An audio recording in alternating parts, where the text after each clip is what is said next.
Right on. Good morning, everyone. I'd like to call to order, if I may, the Englishman River Water Service Joint Venture Management Board meeting agenda for Monday, December 13th. To begin with, I'd like the board recognizes the people of the Coast Salish Nations and their traditional territories upon which we gather with gratitude. First and foremost, I'd like to receive approval of the agenda, if I may, please. If I have a mover and a seconder, please. Moved by Director Rogers and seconded by Director Wallace. Thank you very much. Were there any omissions or errors as noted? All those in favor of the agenda? That is carried. Jumping right in, we'll go to Ms. Woods and Ms. Holmes to provide the following up operations and 2022-2026 financial plan, if you would, please. Thank you very much.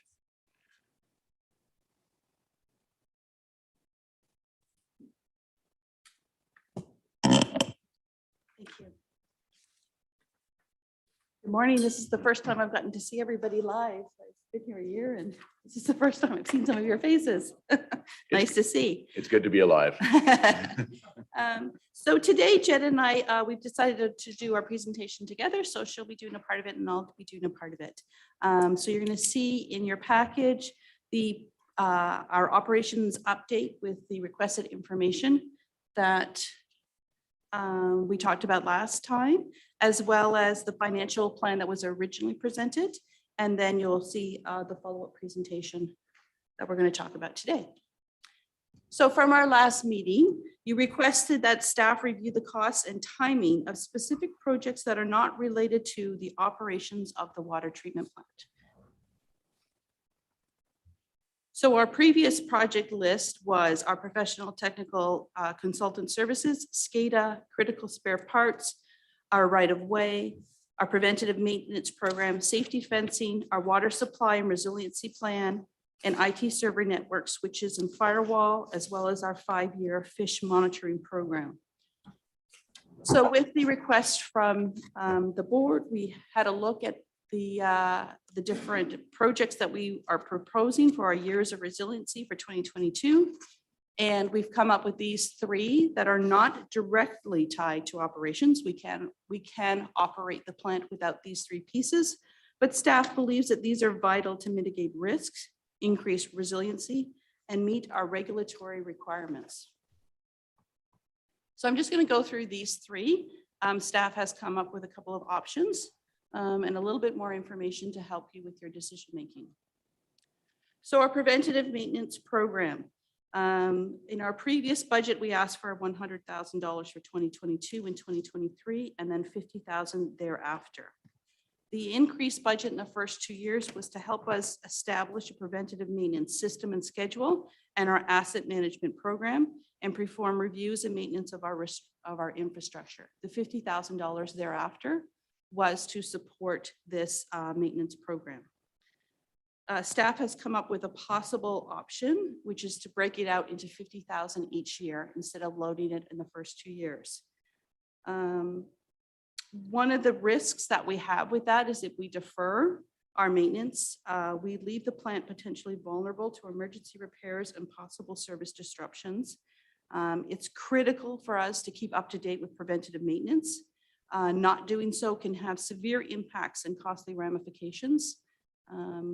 Recent events in other parts of BC will kind of show us that when we don't give all that we can to our preventative maintenance programs, we might be regretting it come future.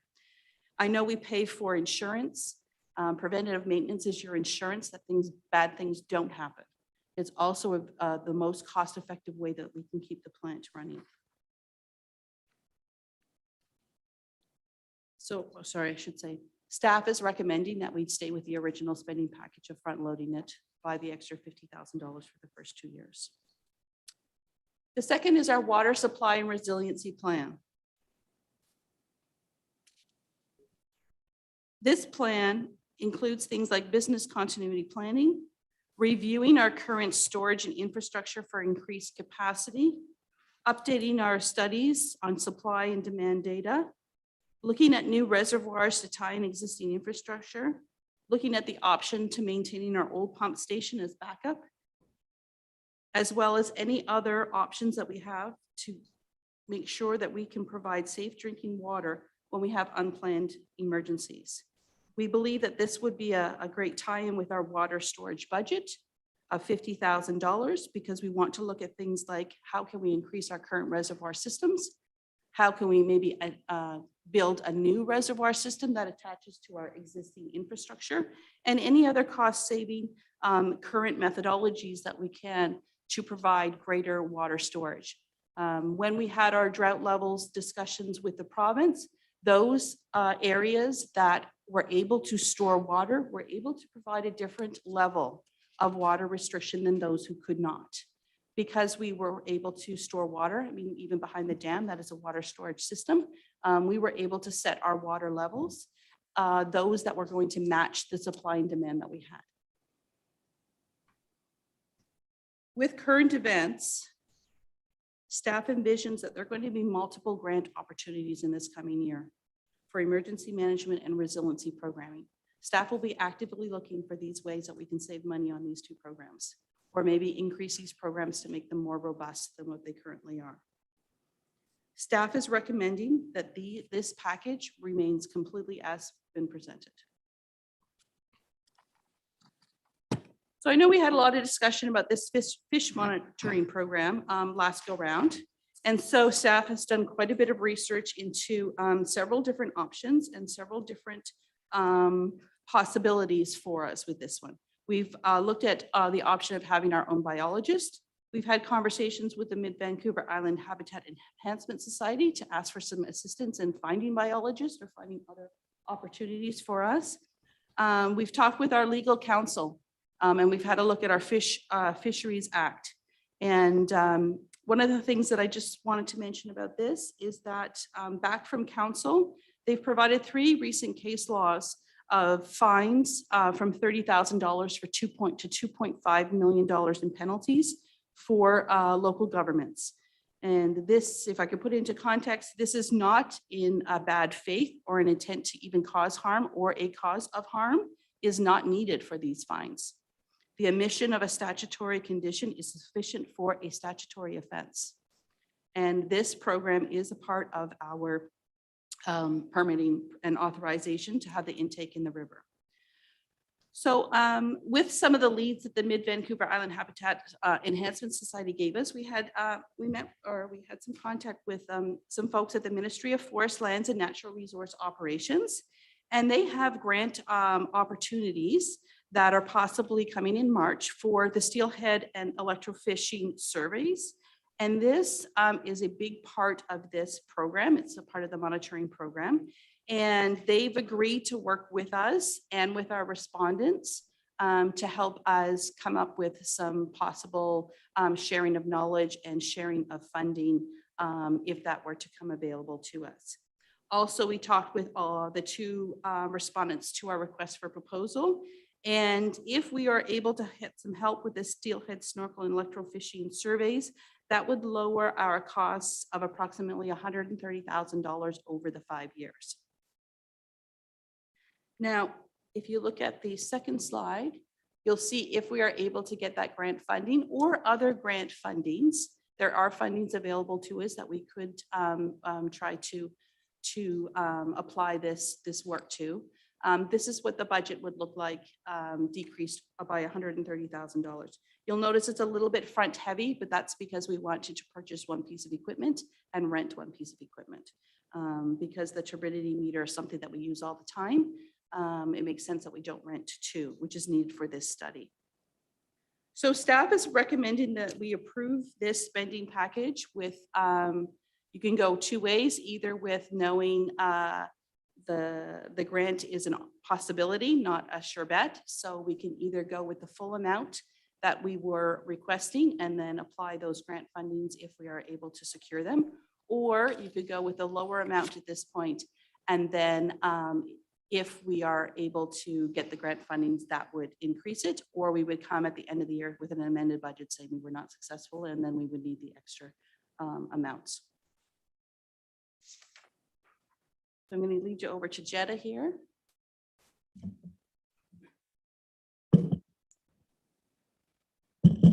Good morning. In your package, you'll see the first slide here is as presented at the last meeting. So that's just the status quo if we didn't make any of the changes that Belinda just discussed. And you'll see there that our total budget, total requisitions from the two municipalities is $2.1 million. On the next slide is what we've called option 2, which is where we're amending both the preventative maintenance and the fish monitoring as Belinda described. And you'll see that the total requisitions there dropped to about 2,072 million. And the table at the very bottom shows what the changes from the previous year are for both Parksville and the regional district.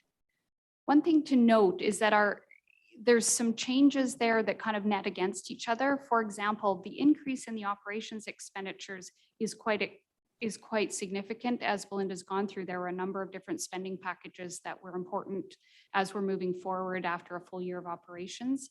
And then there's the transfer to reserves of 100,000 that was discussed at last year's financial planning, but not to start until 2022. So that was something that was already in place in last year's financial plan. But what you do see is that very significant drop in the capital, which offsets those others such that the increase in the net requisition isn't that significant. But we just wanted to break that out for you so that it's completely transparent as to where those changes are. Obviously, the last few years have been very capital heavy and not so operationally heavy. And this really shows those changes very clearly. So just to highlight the change though from our last meeting to this meeting, there would be a decrease in the total requisition of about $74,000 in 2022 relative to the last meeting. And then the total change from last year's budget would be a net of $256,000 increase. Any questions on that slide? Okay. Oh, sorry. Through the chair, if I might. Yes, sorry, I was too busy studying all these figures here. Yes, Director Rogers, please. So option 1 is as was presented on the 17th. And it includes the $100,000 for the reserve. It includes the preventive maintenance. That includes the full allotment for the fish monitoring. Correct. So we have the ability, if we approve that one, we have the ability to say, okay, in 9 months, we've got some grants. It's just going to leave us some dollars left over at the end of the year. That's correct. And what I would also suggest is that if the board went ahead with the full option 1, is that in the amended budget, we could adjust for any grants or other cost savings that we've achieved. And also to know that the actual requisition is adjusted for actual costs and what happens in a year. So it's not as though if those requisitions are collected at this point that it isn't adjusted after the fact, right? It does get adjusted based on what actually happens for each of the municipalities. Are there any further questions for the panel? Thank you very much for your presentation. Okay. We're not quite done. Oh, sorry, Jen. Yeah, that's okay. Carry on. Okay, so the next slide is what we've named option 3, which is just to have the reduction in the fish monitoring, but not in the preventative maintenance. So this would leave the preventative maintenance at that $100,000 amounts in 2022 and 2023, and 50,000 after that. But this just reflects only the change in the fish monitoring costs. And so you'll see that rather than the decrease from last presentation of 74,000, this is only a decrease of 24,000. And so then the charts flow that difference through again. So as Belinda outlined, there's really 3 options presented here for you. One is as presented at the November 17th meeting. The second is with both of those changes reflected. And then this third option is with the fish monitoring adjustment only. Any questions on that one? Any questions? Director Rogers. Going back to option one, well, all three of them have the aspects in there for the resiliency plan. And then they also have $50,000 in 2022 for water storage. And so, and then referenced in your notes, and I think you alluded to it in your comments, was the aspect of the resiliency plan and the storage being taken in tandem. So if you could just explain a little bit more what you have in mind relative to the storage aspects. So the storage piece of it can stand separately than the resiliency plan, but we just believe that there's more bang for our buck if we put the two of them together. And it's actually having water storage is a part of being resilient. So like I mentioned earlier, we're looking at things of being able to increase our existing infrastructure to store more water, to look at an additional or other reservoir systems that will tie into our existing transmission mains and those pieces that we already have, as well as looking at other opportunities that we may have for water storage that we might not have thought of. With our resiliency piece to that, that's looking at if the plant were to go down for any number of days, what would we be doing? So we would want to look at things like our older pump station. Could we keep that functioning so that if we had damage or something happened to the plant, we would have an alternate system? It would be a boil water advisory system, but it would be different than a lack of water supply system. So the water storage piece was not one of the ones that was questioned in here. So that is one that is going forward with whether you choose to add the resiliency piece to it or not. We just believe that the two actually make sense to go together. Thank you. Mayor Mayne, yes. Thank you, Chair. I've got a number of questions. First off, just address the old pump station. What's going to cost to maintain that old pump station? That's a part of what this study is going to help us determine.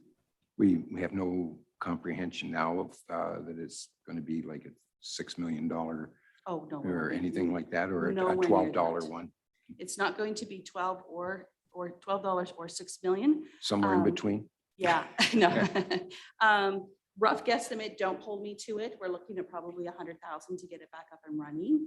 And then we would have to, of course, incorporate that into our preventative maintenance again, where we have to make sure that each year we would maybe fire it up 2 or 3 times a year. We would also have to look at the permitting process, and those are the things of having 2 water draws. But we would have to have some sort of understanding agreements completed where one can't be working while the other one's working, and those sorts of things. Okay. On the water reservoir part that you're talking to, and maybe it's just me not understanding it as well as I should, but did we not just come through probably the biggest drought in the last 100 years in this last summer? And if we did, how much change would the water reservoir have made during that period of time that we need to even be looking at this? Is it something that was stemmed from when we were on the wells far more than we are now? We've cut our well consumption by over 50%. We're down to 23% of our water consumption, I believe it is, for coming from the wells. And, you know, if we have that sitting there, do we really need to be looking for additional reservoir space or facilities? So that's something that I'd like to get a little bit of an answer on. I'm just going to give you all my questions and you can pick them off, okay? Secondly, the next part is I still have a bigaboo here about the fisheries and oceans and what they're requesting. I understand that, you know, the rules are set and there's not much we need to do, but I would ask that the chair provide a letter to the Minister of Fisheries and Oceans and say, you know, we have a problem with this. The fact that we're going to pay whatever the amount was now, I can't remember exactly, but whatever the amount was, we're going to pay that to be doing basically what is the Fisheries and Oceans function in life, which is checking on steelhead and so on. I mean, that's their job, and they've just downloaded that to us by the sounds of things. So I'm wondering if we cannot just send a letter. It'll do diddly squat for us, but it maybe will make us feel a little bit better if that's the case, that they get advised of that. What's the warranty left on the buildings, the treatments, facilities and so on? How much longer do we have on that? And will that have a drastic effect on our the one clause that your one amount that you had in there for maintenance and so on? Is some of that warranty work that's being done that we're paying for, or is that all just ongoing regular operational maintenance? And last but not least, you've answered, never mind, you've answered the question on the grant. So the grants that are in there. So I'm just curious on this stuff because this budget is getting larger and larger and larger, and I just want to make sure that we're not putting money out there for the sake of putting money, and would like to do what's right, but do it efficiently and as frugally as we possibly can. Okay, through the chair to the mayor. Yes, thank you. So I've got 3 different questions here. One is the reservoirs and why. So yes, we did come through a historical dry season this year, followed by immediately by a historical rain season this year. We had exceptional operator and management of our water supply system this year. That was a key critical point for us to be able to stay where we were at. If the drought was to go on much longer, we would have had to move to the next level of water restrictions. Fortunately, September came the highest rainy season that we've ever had in our recording of it with the water treatment plant. So that bolstered up our reserves quite quickly for us. The reservoirs, if we're going to have hotter and hotter seasons, longer dry periods, we need to be proactive. So the resiliency plan is just to look at our options. It's not to say that we're going to build or buy.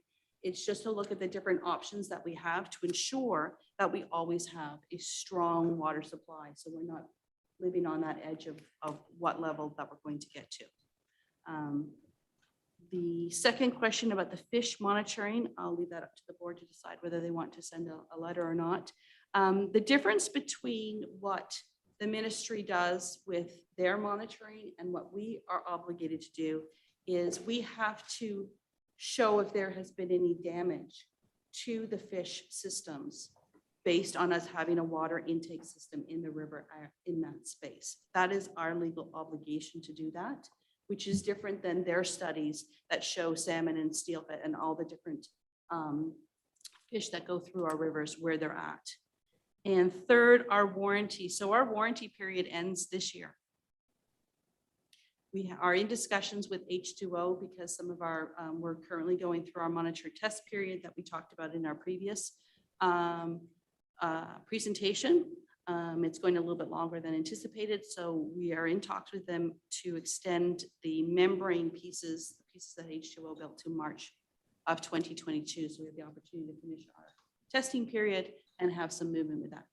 That doesn't mean that any of our warranty pieces aren't pieces that we still are able to have conversation about and get repaired under our warranty. Anything that we have acknowledged during that 2-year period that needs to be repaired or changed out or those sorts of things still have to be completed, because if we didn't do it that way, every company would just wait out the warranty period and not complete any of the warranty stuff until after the 2-year period. So in talking with legal, if we have identified those issues, they have 2 years to make remedy for those things. So those are things that we're going to be continued on.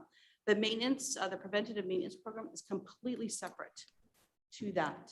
It's a program for us to look at the hundreds of thousands of components in this plant, the intake, the transmission lines, all those, and set up schedules to ensure that we are replacing things, we are maintaining things before they become an issue. This is our insurance to try and make sure we are doing it efficiently, because when we have a breakdown of an equipment or one of our processes on a Sunday evening, it costs us a lot more than if we have those spare parts and that maintenance schedule that we are running them through. I think that was the three Follow up questions. if I may. You may, Mayor Mayne. Thank you. First off, I really do want to acknowledge the crack staff that we have there and the great job that they did do this summer. It was amazing. And the fact that they controlled it as well as they did and managed to stick handle us through all of the issues of having this long drought. What I'm struggling with here is that we did come through that, and yeah, even if it went to September 8th, we could have dropped or increased the restriction to the next level. We stayed at level 3, I believe, and we could have went to 4 or even 5 like other communities.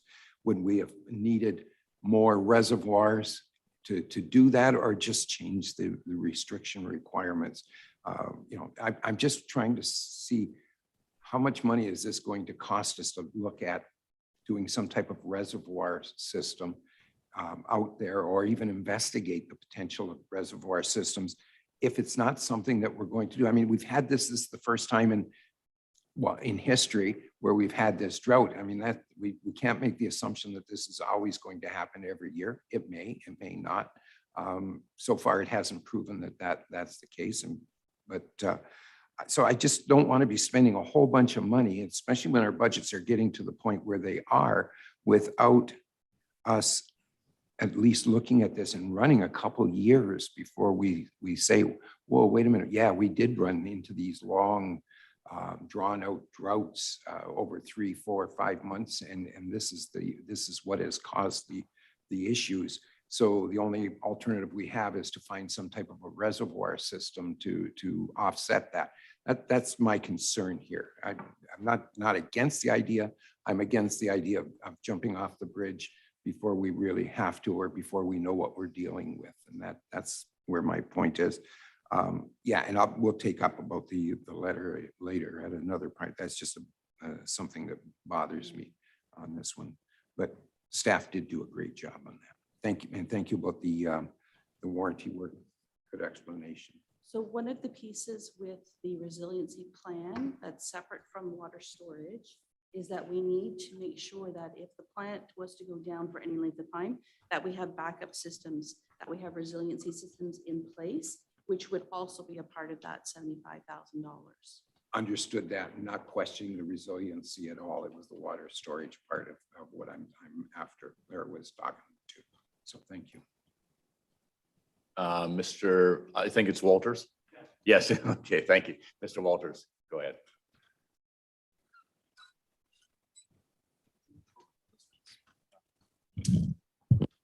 Oh, it's fine. How's that? Perfect. I just wanted to add something in terms of the resiliency thing and the storage side that Belinda was talking about, particularly to Mayor Mayne's comment, is the ERWS supply system and the demand and supply plan that was done for that is done about 20 years ago, more or less, in advance of the plant being built and all that kind of thing. And it's based on climate change projections that were available to scientists 20 years ago.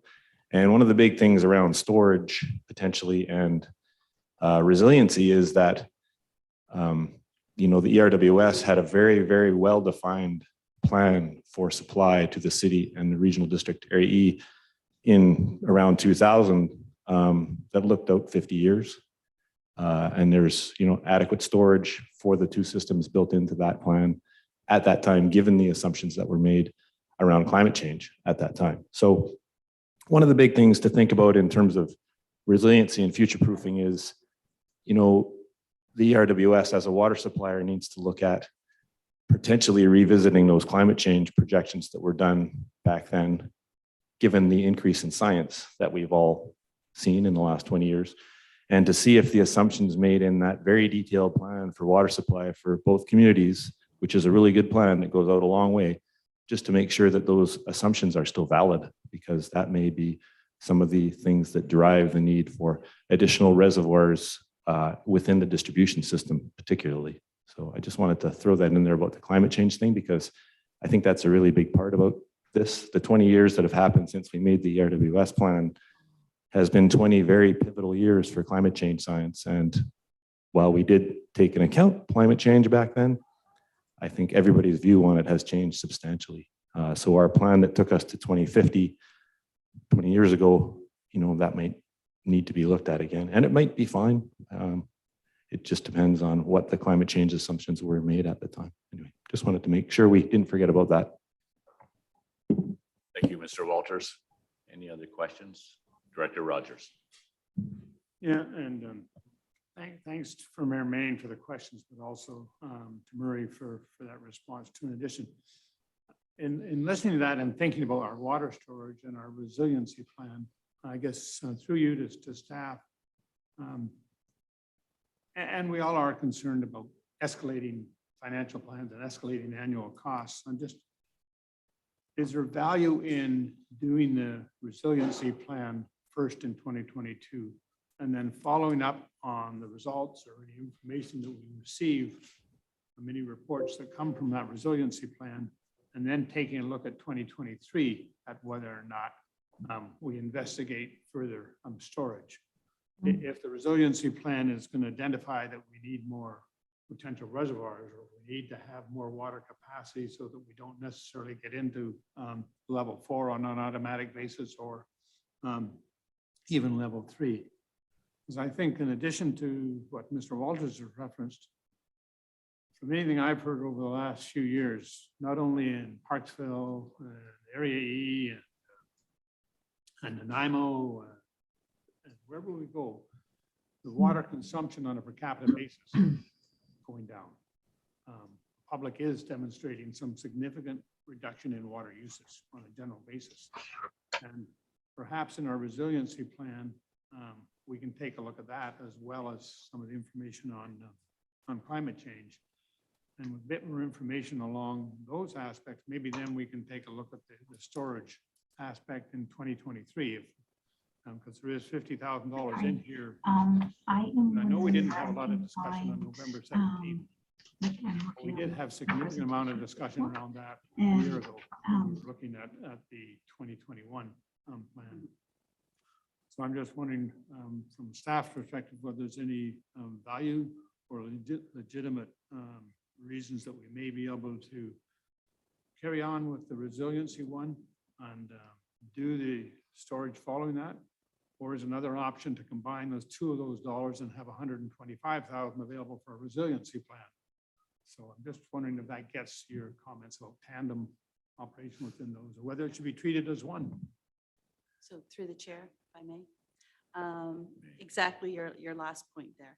So if you look back in our November presentation, there was quite a larger description of what this resiliency plan entails. And part of it is going through our previous studies to see what is valuable and what isn't valuable. Yes, we could separate them out, but we always get way more bang for our buck when we hire one group to do multiple things that serve the same purpose. So if we were to go out for proposal, we will get more bang for our buck if we have that 125 to put for multiple things that related, and then it would be different if we do the 75 and 50. I think we'll get less robust information if we were divided into two pieces. We can certainly do that though. Thank you. Thank you. If there are no further questions from the panel, I would have a couple of my own if I could right now. Belinda, on the fishery monitoring agreements that we have, do we not have a legal obligation as well to supply adequate water for fish management, like during the drought season and so forth, the release of the water from the Arrowsmith Dam? Is that not part of the contract that we have, as well as the intakes taking water from the river? Do we not also have some form of agreement with fisheries for that? Is that in place? Yes, so at different points in the year, we have different levels that need to be maintained. We also have a certain level that needs to be maintained for us to be even able to draw water out of the river, which is actually higher than the fish levels need to be in some points of the year. So it depends on where the fish are at and where they are in the stream. We do have definite requirements of where we have to have the levels. So am I right in saying that the water resiliency plan is going to actually provide a possibility of further storage of water where that we could actually use maybe for the city and Area E as well for their potable water systems, and then the water from Aerosmith Dam could actually be used to provide effective and appropriate water for the summer use that we're having these extreme drought conditions now. That would be, satisfying both requirements, satisfying the drought requirements for potable water, but also satisfying the fact that the fish have to have a maintenance of water as well to survive. Yes, So- it has so- to be a tandem. Right. It has to be in tandem. Okay, so that explains your water resiliency. And I believe that Mr. Walters also commented regarding the climate change. I think we all are seeing extreme swings now in climate, and it's having a drastic effect on us. And right now, or in the past, we've always had like the worst case scenarios, the 100-year scenario type of thing, and we're actually seeing that happening more often type of thing. So with the resiliency plan and possible studying storage at the same time, you feel that's a good time to combine it together anyways, and as you say, bang for the buck anyways, at least. And in reality, as Director Rogers was saying, 2022 for resiliency and 2023 for looking at storage, I think that would probably be just a natural progression as for time and effort for staff anyways, would it not? Do you know what my question is? Like basically the storage wouldn't be looked at until 2023 anyways, but it'd be good to have a plan in place. That's what you're attempting to do at this point. Yeah, I mean, a part of resiliency is to ensure that we have water, looking at our water storage, as well as plant resiliency, distribution resiliency, things like our transmission lines. We're looking at how, can we, if RDN needs more water at a certain point and we need more water at a certain point, what is the transfer back and forth? How can we do that? There's a lot of complicated multiple pieces and multiple facets to this.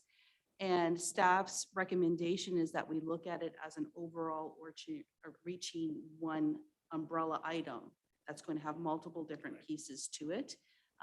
This is not going to get us to any result. This is going to get us to options of plans forward. So whether we do it in 1 year or we break it up in 2 years, I mean, if we, for example, let's say water storage is an important component of our resiliency plan, we've just pushed it out a year to have an action plan. So if that becomes a part of our resiliency plan will not be able to be actioned upon until we do another study in the following year. So can be done, certainly, if that's what the board recommends to staff to do. Staff recommendation is that we do them both together. And I understand that these costs have ramifications to our taxpayers. We do understand that staff tried very hard to come up with needs with these requests. There's not a lot of frivolous requests. There's no frivolous requests in here.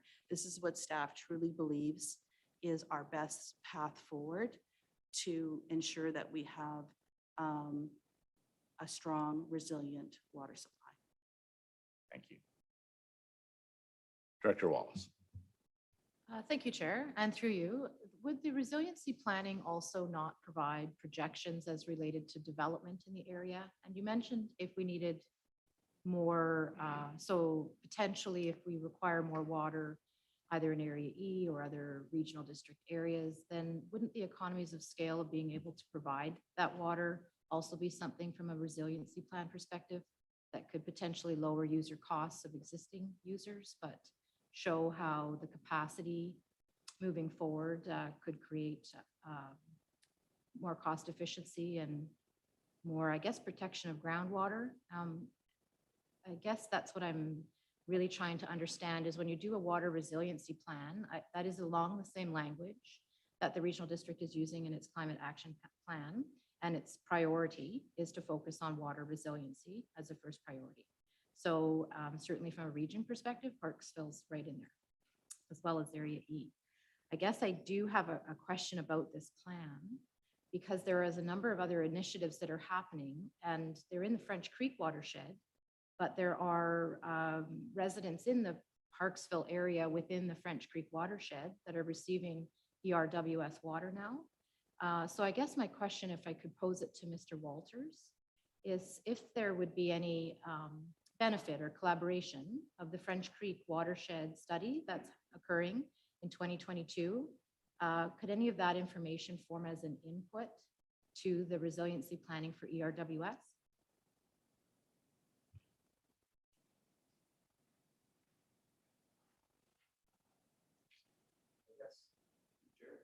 You may go ahead, Mr. Walters.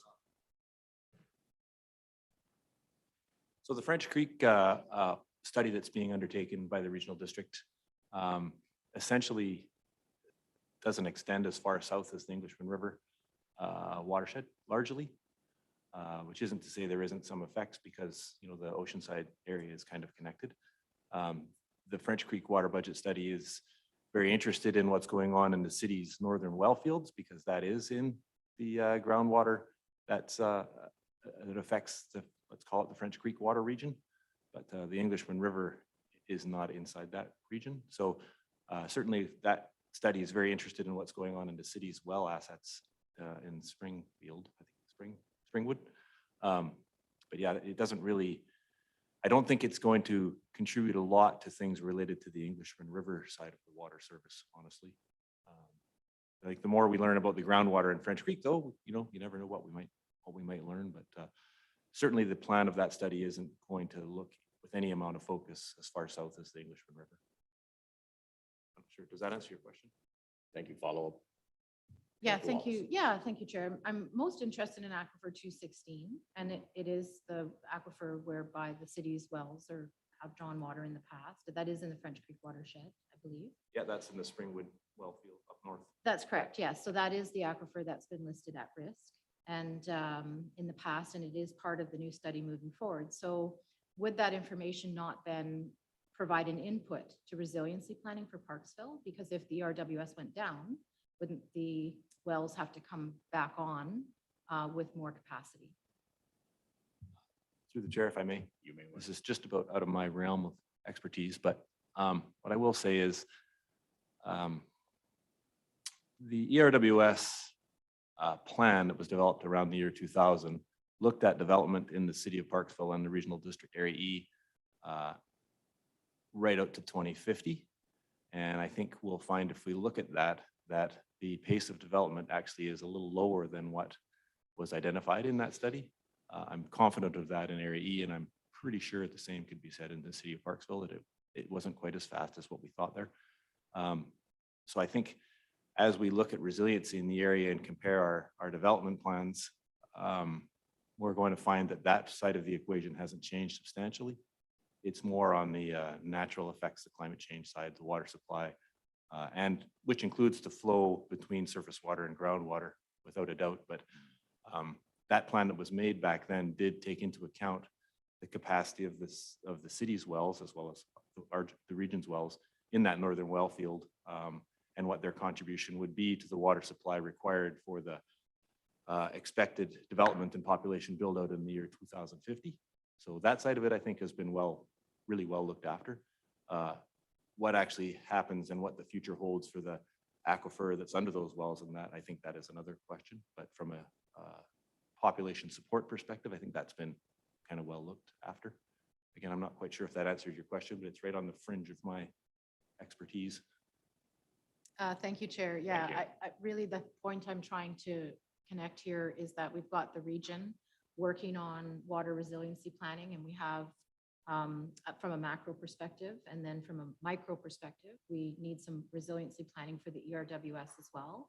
And certainly as a joint venture, that there should be some efficiencies that can be gained through doing tandem studies that ultimately provide resiliency planning for water storage in the oceanside area.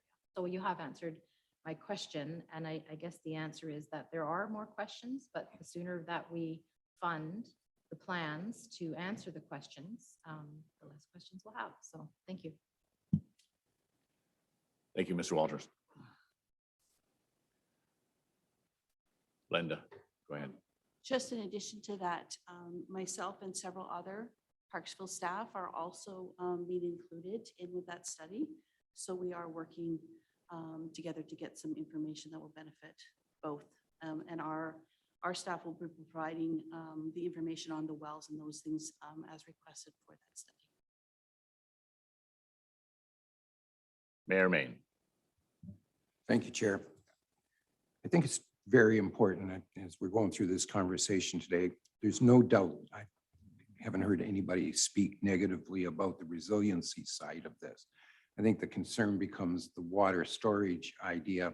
At least that's my my bone of contention on this one, in that, well, we can go through 50 reasons why I think so, but the reality is I think we need to do the resiliency because that makes sense. We need to have it ready to go if something happens, that we can turn the switch and we can go back to drawing from the wells, which is, you know, reusing what 600,000 cubic meters of water less last year than this year.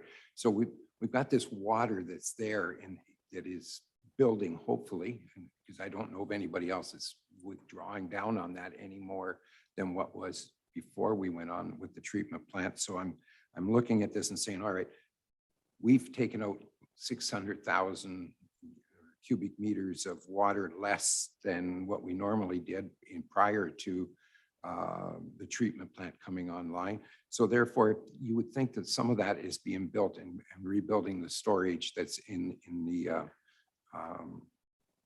well field.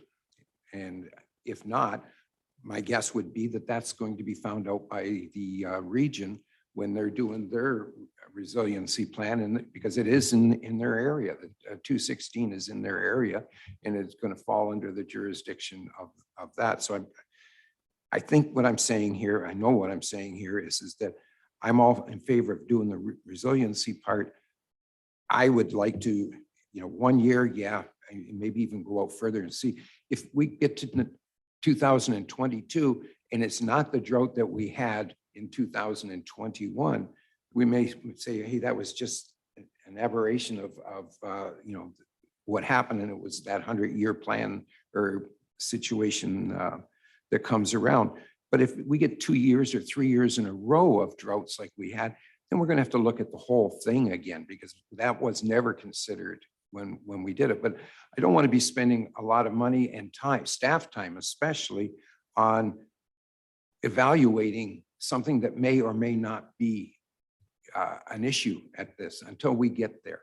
And so I'm all for the resiliency, but I'm suggesting that we hold off on the water storage until, I like Director Rogers' recommendation that we wait until at least 2022 to be done in 2023.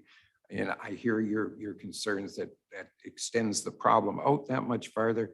But, you know, we've been going since 1945 with this situation, and it hasn't caused that problem yet. So let's just see where it goes for another year or two and see if we in fact even need it before we jump off. If I may, Thank you, Your Chair. Chair. Go ahead, Belinda. Another option that we could consider is having the storage piece as an optional item on the request for proposal of our resiliency plan. And then that way we could at least have it already embedded in with that contractor or consultant, if that's the route that we want to go in future. And then staff wouldn't be doing two plans, but we could hold that option as a possibility for future work within the same RFP. Follow up, Mayor Mayne. Thank you, Chair. Should have led with that one right at the beginning, because that's a good compromise all the way around. Thank you. And if I may, in 1 second, I'll get to you, Sean. The other point that has come up anyway, so Mr. Walters brought up with the climate change. With the water storage actually does it not actually provide further storage that may be very much needed in the event of fire ripping through the area under drought conditions, because without the storage in a drought condition situation, I'm very fearful the fact that our own fire departments, and I'm just talking our own area here anyways, but the thing is that could very well turn into a catastrophic fire like has happened in the interior. And with our fire departments not having adequate stored water at that particular time to fight the fire, we could literally run out of water if we were attempting to fight a major fire. So the storage is going to be helpful in presenting to avoid that scenario, would it not? Yes, a large fire situation would also be included in our resiliency plan, as well as a water storage perspective, as well as looking at gray water options. So that's all part of that climate change, really, and resiliency, which has to be so much tied together. Thank you. Sean. Thank you, Mr. Chair. You actually frightened me a little bit, because that was exactly, you read my thoughts precisely. I wanted to, again, not to sound like enter into the debate. That's not my place, of course. But I did want to highlight the value of having the plans in place and having the plans in hand, so that the elected officials have the information they need to make the decision in a basically a controlled and proactive manner. The fire flows was very much going to be an example that I was going to suggest to you. I worked in the Okanagan and moved to the Sunshine Coast the year that the Kelowna fires happened. And the water supply drains a lot more quickly in that environment than when it accumulates, particularly if we had a July, August like we did this past year. Speaking to the recommendations generally, at the RDN, we're having some experience with the regulators recently, but without getting into specifics, what I would say is they're really, from staff's perspective, non-negotiable items with respect to, be it fisheries, be it dam inspections. These are items that, from staff's perspectives, are really no-fly zones. They're just not optional for us. That doesn't mean we don't, throughout the year, subsequently, and on a continuous basis, try to evaluate ways to establish partnerships, to find ways to do these inspections and make sure that we're meeting our requirements in a creative way. So we will always be looking at these things. But what I would say is, if the items are not in the financial plan, we find ourselves in an impossible situation with our regulators. We will fail on every measure if we get difficult questions asked to us. So I just wanted to reiterate and talk about how very important that was. Thank you, Mr. Chair. Thank you. Director Rogers. Yeah, thanks, Chair, and through you. Yeah, I just want to also reference with respect to the resiliency plan and so on, and Linda's comments relative to moving forward with the resiliency part, and then the report that comes with that, and how you form that RFP, how you form the contract and so on for that. I'm assuming that you can do them, like you reference, in tandem with the suppliers or with the consultant. And in listening to staff and other directors and members of the board, although it's tempting to pull the 50,000 out, I guess my tendency is to leave this in there. And I'll use one reference for that, I guess, within the Regional District of Nanaimo's financial plan, within the Area E financial plan, we have identified in there an amount looking at storage in Area E, and to increase our reservoir size in our main higher elevation reservoir, very much because of our concerns over enough water for fire when we have that. And we are also changing the size of our water mains in some areas with respect to fire. So I think that is very much part of a resiliency plan.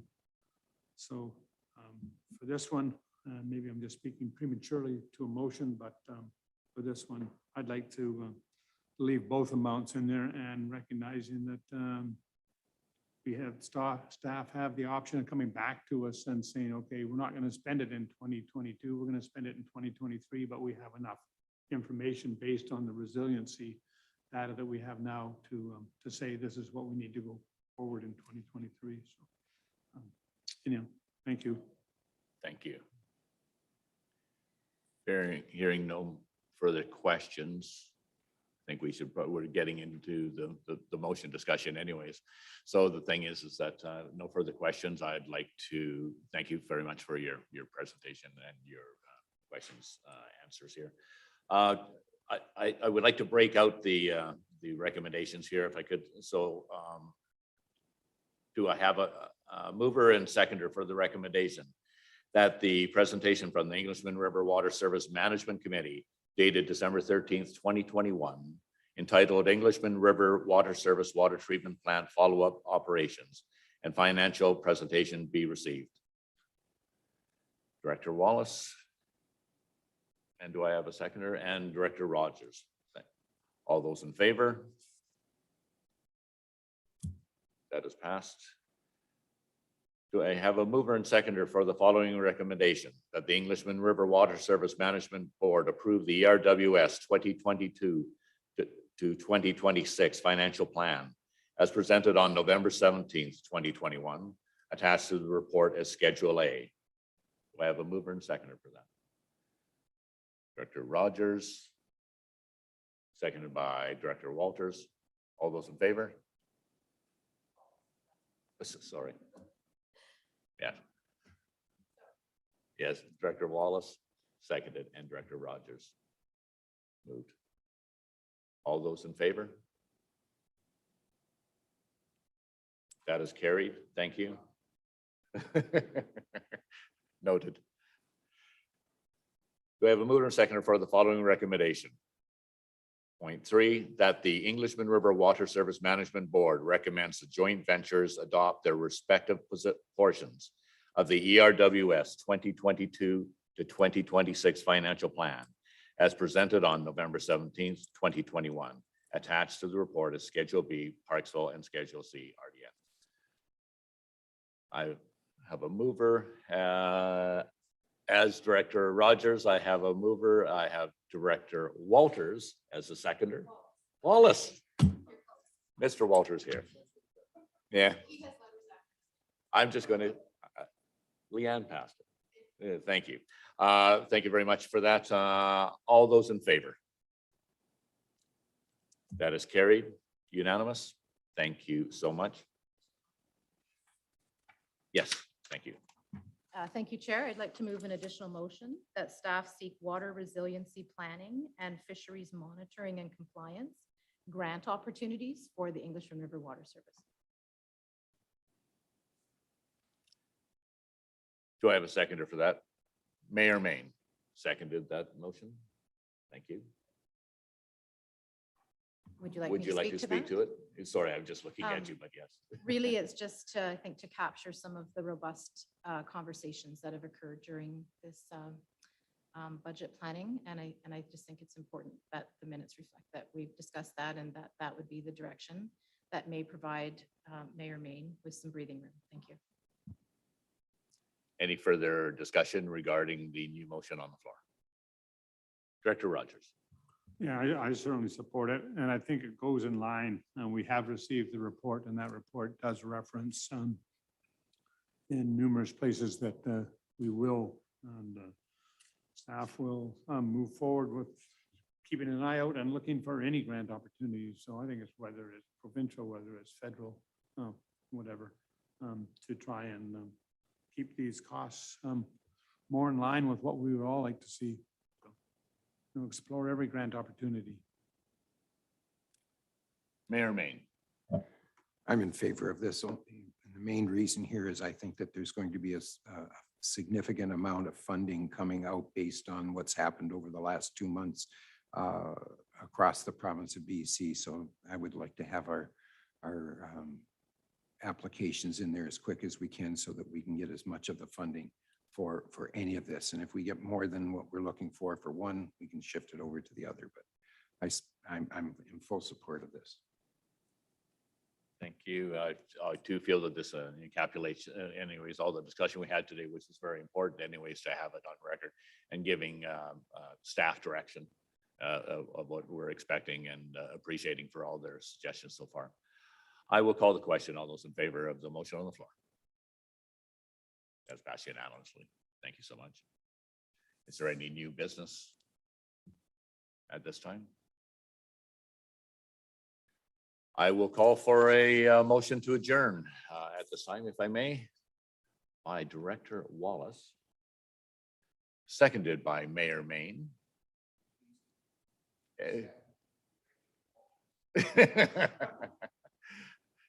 And I would call the question. All those in favor?